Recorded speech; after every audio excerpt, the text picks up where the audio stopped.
Prinsip-prinsip bimbingan dan konseling. Pengertian prinsip. Prinsip merupakan panduan hasil kajian teoretik dan telaah lapangan yang digunakan sebagai pedoman pelaksanaan sesuatu yang dimaksudkan. Dalam pelayanan bimbingan dan konseling, prinsip-prinsip yang digunakan bersumber dari kajian filosofis, hasil-hasil penelitian, dan pengalaman praktis tentang hakikat manusia, perkembangan, dan kehidupan manusia dalam konteks sosial budayanya, pengertian, tujuan, fungsi, dan proses penyelenggaraan bimbingan dan konseling. Rumusan prinsip-prinsip bimbingan dan konseling pada umumnya berkenaan dengan sasaran pelayanan, masalah klien, tujuan, dan proses penanganan masalah, program pelayanan, dan penyelenggaraan pelayanan. Berikut ini dicatatkan sejumlah prinsip bimbingan dan konseling yang diramu dari sejumlah sumber. Contohnya seperti Bernard and Fulmer pada tahun 1969 dan 1979. Kemudian ada Crow and Crew pada tahun 1960 dan Miller and Fruehling pada tahun 1978. Di sini ada juga prinsip BK berkaitan dengan yang pertama, peserta didik sebagai sasaran layanan. Yang kedua, tujuan pendidikan. Yang ketiga, permasalahan. Yang keempat, pelaksanaan layanan. Dan yang terakhir, yaitu pengorganisasian. Yang pertama, prinsip-prinsip berkenaan dengan sasaran pelayanan.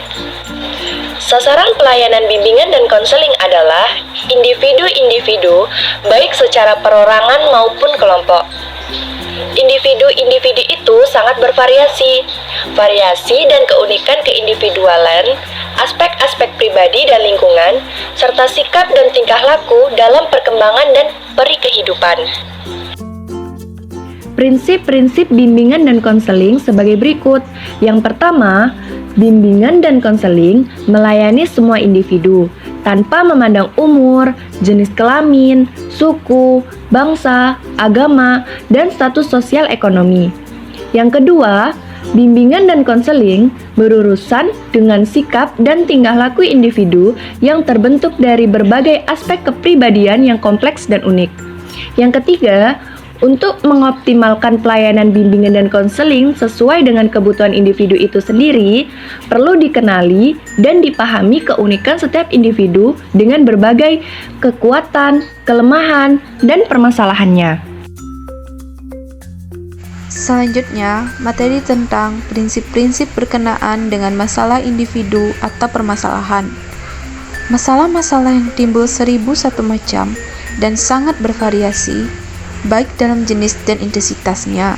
Secara ideal, pelayanan bimbingan dan konseling ingin membantu semua individu dengan berbagai masalahnya itu. Namun, sesuai dengan keterbatasannya yang ada pada dirinya sendiri, pelayanan bimbingan dan konseling hanya mampu menangani masalah klien secara terbatas. Prinsip-prinsip berkenaan dengan masalah individu atau permasalahan.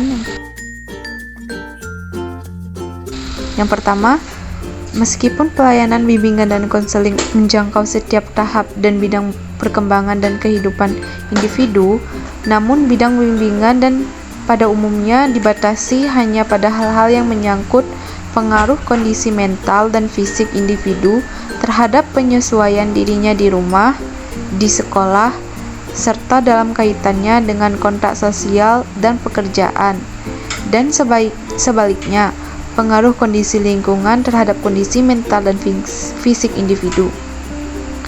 Yang kedua, keadaan sosial, ekonomi, dan politik yang kurang menguntungkan merupakan faktor salah satu pada diri individu, dan hal itu semua menuntut perhatian seksama dari para konselor dalam mengentaskan masalah klien.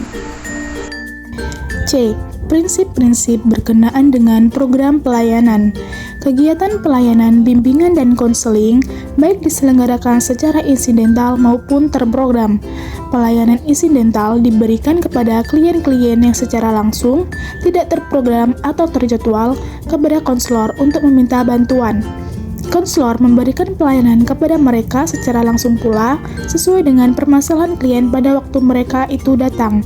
Klien-klien insidental seperti itu biasanya datang dari luar lembaga tempat konselor bertugas. Pelayanan insidental itu merupakan pelayanan konselor yang sedang menjalani praktek pribadi. Prinsip-prinsip berkenaan dengan program layanan bimbingan dan konseling itu sebagai berikut. 1. Bimbingan dan konseling merupakan bagian integral dari proses pendidikan dan pengembangan.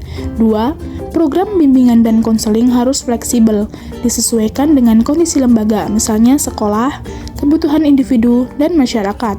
3. Program layanan bimbingan dan konseling disusun dengan diselenggarakan secara berkesinambungan kepada anak-anak sampai dengan orang dewasa. Di sekolah misalnya dari jenjang pendidikan taman anak-anak sampai perguruan tinggi. 4. Terhadap pelaksanaan bimbingan dan konseling hendaknya diadakan penilaian yang teratur untuk mengetahui sejauh mana hasil dan manfaat yang diperoleh, serta mengetahui kesesuaian antara program yang direncanakan dan pelaksanaannya. Baiklah, kita masuk kepada materi selanjutnya, prinsip-prinsip berkenaan dengan pelaksanaan layanan. Pelaksanaan pelayanan bimbingan dan konseling dimulai dengan pemahaman tentang tujuan layanan. Tujuan ini selanjutnya akan diwujudkan melalui proses tertentu yang dilaksanakan oleh tenaga ahli dalam bidangnya, yaitu konselor profesional. Prinsip-prinsip berkenaan dengan pelaksanaan layanan bimbingan dan konseling itu sebagai berikut. 1. Tujuan akhir bimbingan dan konseling adalah kemandirian setiap individu. Yang kedua, dalam proses konseling, keputusan yang diambil dan hendak dilakukan oleh klien hendaklah atas kemauan klien sendiri, bukan karena kemauan atau desakan dari konselor. Yang ketiga, permasalahan khusus yang dialami klien harus ditangani oleh tenaga ahli dalam bidang yang relevan dengan permasalahan khusus tersebut. Yang keempat, bimbingan dan konseling adalah pekerjaan profesional. Yang kelima, guru dan orang tua memiliki tanggung jawab yang berkaitan dengan pelayanan bimbingan dan konseling.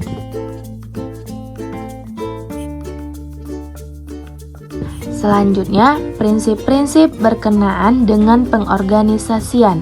Prinsip-prinsip pengorganisasian bimbingan dan konseling sekolah adalah organisasi formal, yang di dalamnya terdapat usaha-usaha administrasi dalam usaha mencapai tujuan pendidikan dan pengajaran nasional.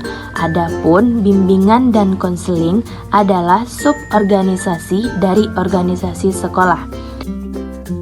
Prinsip-prinsip berkenaan dengan pengorganisasian bimbingan dan konseling itu sebagai berikut. Pertama, program layanan bimbingan di sekolah harus dirumuskan dengan jelas. Yang kedua, program bimbingan harus disusun sesuai dengan kebutuhan sekolah masing-masing. Yang ketiga, penempatan petugas-petugas bimbingan harus disesuaikan dengan kemampuan potensi-potensi seperti bakat, minat, dan keahlian masing-masing.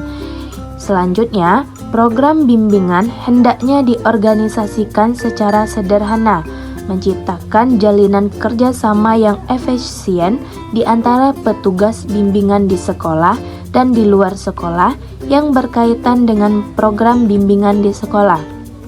Selanjutnya, organisasi harus dapat memberikan informasi yang penting bagi pelaksanaan program layanan bimbingan dan konseling. Dan yang terakhir, program layanan bimbingan harus merupakan suatu program yang integral dengan keseluruhan program pendidikan di sekolah.